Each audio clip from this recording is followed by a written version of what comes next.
Patreon Q&A number 67. I want to thank all 103 of my amazing patrons. This is the most I've ever had, and I am beyond grateful for all of the support that you guys are showing me. I know that it's not always going to stay at this number, but as of right now, I can't thank you enough, and this is truly amazing. So thank you again. And to everyone else listening, there's going to be spoilers, so tread carefully. Mean Priest asks, hey, Shonen, my question this time is, which cadre do you think Metal Bat could have defeated? I personally think it would be Black S, but I could be wrong. So I think that he definitely could defeat a cadre. I mean, one did say that he wasn't joking when he said he could take care of a dragon level threat, and I want to make an entire video dedicated to if Metal Bat joined the war in the Monster Association, but I don't think that he probably could have taken out Black S, and that's because he hasn't really shown any kind of power that's capable of like disintegrating him or vaporizing him.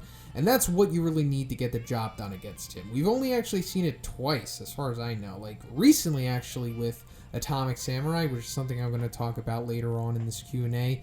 And then with Peak Pre-Woke Garo. Now, in theory, could Metal Bat get as powerful as he needs to, like, through Fighting Spirit from taking damage to vaporize Black S? Maybe, maybe not. We haven't really seen anything like that yet, so we're just going to really have to speculate. But for now, I think that he would probably get overwhelmed by Black S, similar to how Atomic Samurai was. Like, he would just get ganged up on and just brutalized, which he's totally capable of getting, like as we saw against Hero Hunter Garo. Could he be defeated completely? Probably. Will his fighting spirit revive him and then he could just come back and win? Maybe too. There's just so many unknown variables with Metal Bat, but for now I would say that his best bet of taking out a cadre would probably be like Gums or Homeless Emperor, because Gums isn't very mobile. He's kind of just a brooding tank, moving forward type of dude, and that works well against Metal Bat, so he could probably beat him into submission while avoid getting eaten by him. And then as for Homeless Emperor, I'm sure that he could probably take those blasts without dying, and then just, eventually get close enough to get one solid swing on Homeless Emperor, which would be more than enough to take him out. Acoustic asks, hey man, I wanted to know if you think Atomic Samurai will receive any buffs in the future, as he feels a bit overshadowed by the other S-Class, especially Flashy Flash. I was thinking maybe if the Council of Swordsmen have their own arc, or even when he restarts his training because of King's antics, he may get a bit stronger. So I do think that Atomic Samurai will likely receive another buff in the future, but not anytime soon, and that's because he just received a buff against Black S when he has the Focus Atomic Slash, which he didn't have in the webcomic, which is much needed for him because now he actually can deal with guys like Melzer Guard and Black S, because he vaporized a Black S clone, which is extremely impressive. I think the only one who was able to do that was like Peak Pre-Woke Garo, I'm pretty sure. So that's already putting Atomic Samurai's power output like in the top tier, like just the Focus Atomic Slash and just the regular Atomic Slash. But aside from that, I think that his main weakness is basically just not being able to do anything without a sword. Like, he doesn't really have like any hand-to-hand combat the way that Flashy Flash does. So he would need that. I think that would be a good buff to him. Now, he might even get this once this portion of the manga gets, the portion of the war gets to the manga, like when we see him against the cadres without his sword. So maybe he'll have some kind of hand-to-hand there, but if they don't give it to him, I think that he should get that in the future. But if they don't want to go down that route, then maybe he can get a buff with like a two-sword style. Something like that, because he does have another sword that we haven't seen him use yet. So either that's just backup, or maybe he's just waiting to use it or something like that. Kind of like Odin from One Piece, we could see him do something like that. And also, I do think that he'll probably get a buff after his encounter with King, once the story reaches that in the manga as well. Another thing I wanted to ask is McGregor's return coming up. Do you think Cowboy has a chance? I really like both these fighters, and I'm very conflicted. I believe Prime McGregor can beat anyone in the featherweight and lightweight divisions, but he's also changed a lot, sadly. Anyways, thanks for the gem of a channel. Hope you continue to put out unreal content. You can include spoilers in your answer. Hey, so thank you, Acoustic. And I do think Cowboy has a really good chance in this fight. I think this fight is like 50-50 right now. And before, I don't think it would have been that way. But I'm actually kind of tempted to put money on Cowboy, because he's at like plus 245 or something right now. Meaning, like, if you put $100 on him, you'll get 245 in return. And that's mainly because I don't think Connor is the same. As you said, he's definitely changed. He's not hungry. he's not motivated really anymore because he's climbed the mountain. Like, win or lose this fight, he's still going to have 9 figures in the bank. So there's not really incentive for him to win other than him to prove to everyone that he's not done. And I think Cowboy has way more incentive to win this fight than McGregor does. And I don't think McGregor's probably going to be training nearly hard enough for this fight, and I think Cowboy's going to be training way more harder than him. So this is ultimately going to come down to if McGregor can take out Cowboy with a punch or two, because if he's not able to and he gasses out, this is an easy submission victory for Cowboy. Juris D asks, hey Z, hope everything is going well and great. Hey, it is, Juris, thank you. I hope it is for you as well. So my question this time is, what if some of the Cadres turned against Orochi because they no longer wanted to serve him? The Cadres being Goketsu, Elder Centipede, Black S, Overgrown Rover, Evil Natural Water, and Neon, but Homeless Emperor, Gums, Giro, Fear Ugly sided with Orochi. Which side do you think would win?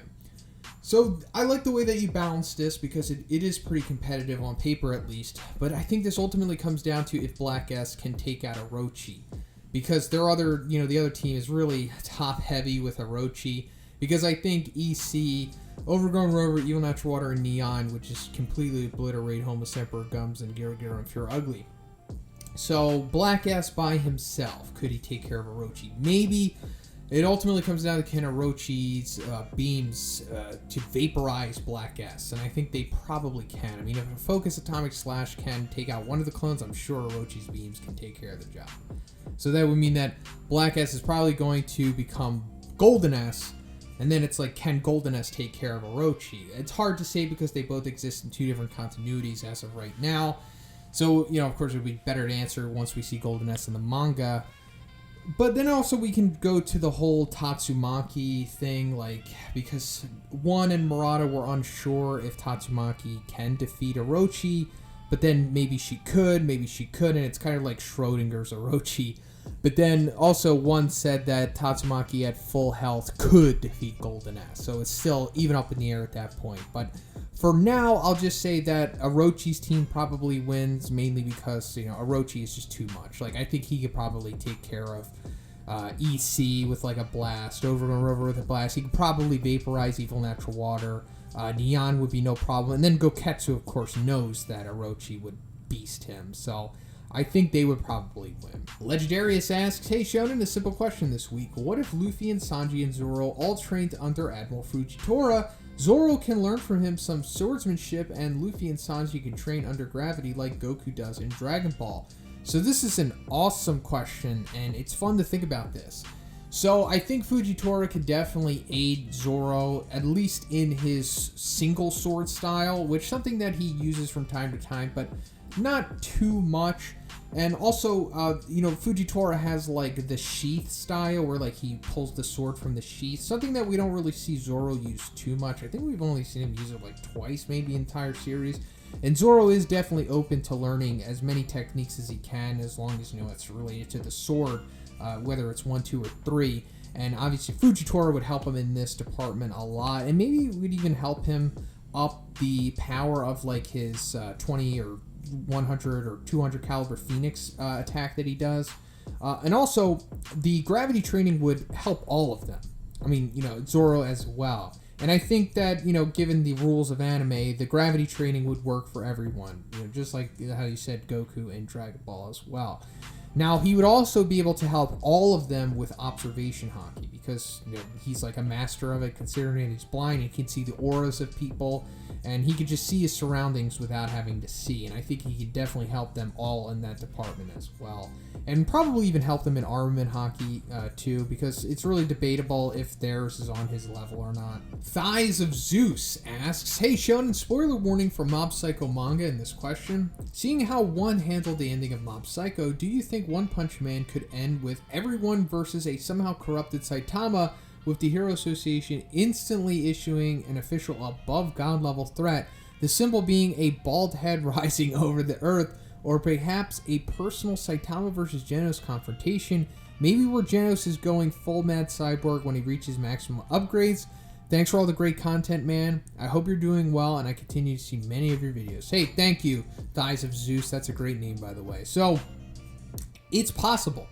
It's very possible that we could see kind of Saitama becoming a threat and everyone tries to take him down. That would be interesting. You know, we've seen it with like Superman and other things like that.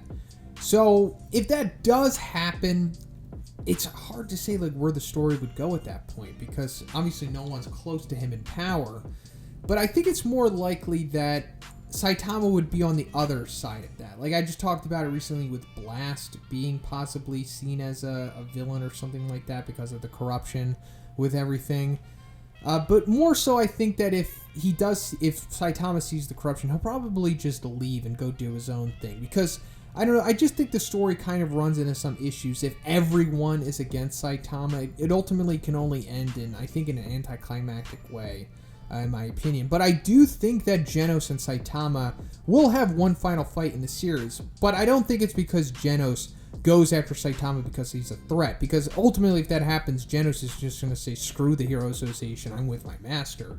But I think that once Genos reaches the peak of his power, he will fight Saitama one last time, and it will probably be more of the same. Although maybe Genos can push him as much as like Boros did, something like that. Maybe give Saitama somewhat of a fun time, because we saw their most recent fight in the webcomic, Saitama was just the least interested in it than he's ever been, and that really demotivated Genos. So I think once he gets to the peak of his power, it'll be a different story. And maybe Genos will be happy with how things went. Something like that. Unlucky Harms asks, hey, Sean, a new patron here. Your power must be truly overwhelming because I don't subscribe to anything. Hey, thank you for the kind words, Unlucky Harms, and thank you for the support. Haven't gone through all your vids yet, and most definitely will. Your vids have gotten me through a lot of boring assignments. Question, what disaster level would you give Prime and Nerfed All Might? So I'm assuming you saw my How Powerful is Prime All Might video. At least I hope you did, because I'm going to be referring to that. So Prime All Might, I think, would probably be God, or very close to it, because I think Prime All Might's probably just as powerful, if not more powerful, than Meteoric Burst Boros. Probably just as fast, durable, and physically strong as him. Because, you know, like, the Vestige Punch that All Might gave to the USJ Nomu knocked him into, like, the atmosphere pretty much. And obviously, Meteoric Burst Boros' most famous feat is knocking Saitama to the moon.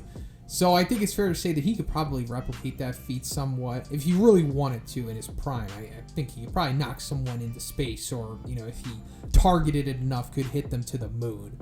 And his speed seems to be right up there, because I always compared, you know, the 5% to what could be perceived as like 100% of or 95% upgrade to that. So that speed, I think, would be easily right up there with Meteoric Burst Boros.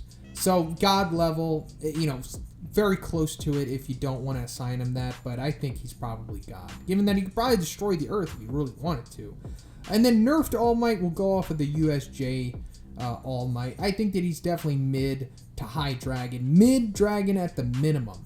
And then high dragon if you're feeling generous, because, I mean, just his Detroit Smash could wipe away city blocks. He's obviously ultra fast, super durable, right up there with dragons. I mean, it could be even to be debated that maybe he's just as powerful as Goketsu. Wesley asks, is this where I post the question? Yes, it is. In chapter 122, Saitama makes the simple suggestion to call another hero, and Flashy Flash proceeds to go on a massive exposition dump about the history of the S-Class, and for some reason Saitama doesn't tell him to shut his face.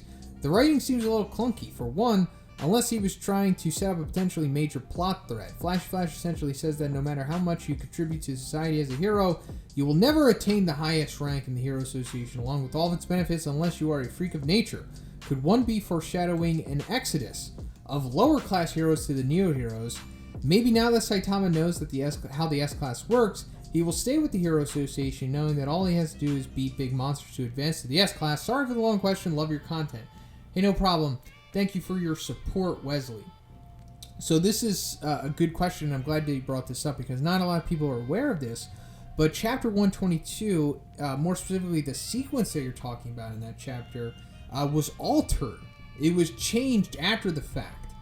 So I, too, was a little confused by this initially, because I was like, is Flashy Flash saying this? Because it wasn't exactly made clear if Flashy Flash was continuing his conversation with Saitama and then he was the one dropping all of that exposition, because it was a little odd, because first of all, Flashy Flash caring enough to say all of that to Saitama, and then him just knowing all of that. Now, I'm not saying that Flashy Flash is stupid and doesn't know things, but just for him to know all that in-depth knowledge about the Hero Association was a little odd. And then, of course, going into the thing about Saitama not telling him to shut up. But this was all changed, and I think it was made more clear in the new updated version of 122, where this sequence is entirely changed. And instead of them running and talking, we see Saitama like busting holes through walls instead of going through the maze. He's just clobbering down walls and going through that way, and then they run into like these monsters that are pooping on a toilet, and then we have this comical sequence there. And then it kind of just cuts away from that, and it goes into the exposition dump, as to where it's just a narrator saying it, and it's not a character anymore. Kind of like how One Piece does stuff like that from time to time. So that clears all that up. But as for the exodus of the lower ranked heroes, I don't think it's going to be because of the rankings. The way that I took these the exposition here, especially with the rankings and everything, it made it seem as though everyone is at peace with not being an S-class hero, because it said that they strive to be a top A-class hero rather than being an S-class, because that goes into the whole S-class is insane thing. Because they understand that there's just a difference between them, that you can't just work hard to become an S-class hero, even though we the readers know that you could because we saw Saitama do it, but not everybody in that world understands things like that yet. So they're just like at peace with being A-class. Like they can work up from C-class to become an A-class hero, and they're fine with that because the A-class heroes get paid nice, and they have nice fame to them as well, and they don't have to fight dragon level guys the way that S-class do. I think more so the exodus is going to come from the corruption of the Hero Association coming to the surface, the stuff that Child Emperor discovered about the the black market monster stuff, the dirty money, the civilian casualties, and the cover-ups and stuff like that. So that's pretty much it for the video today, guys. Once again, I want to thank all 103 of my incredibly attractive, overpowered patrons. I can't thank you enough for all of the support, guys. So just thank you again, and I hope everyone has a great new year. And if you would like to be in next week's Q&A, just simply check out my Patreon. The $5 tier will give you access to this video. And if you haven't already, please subscribe as well. Have a great day, and I'll see you in the next one.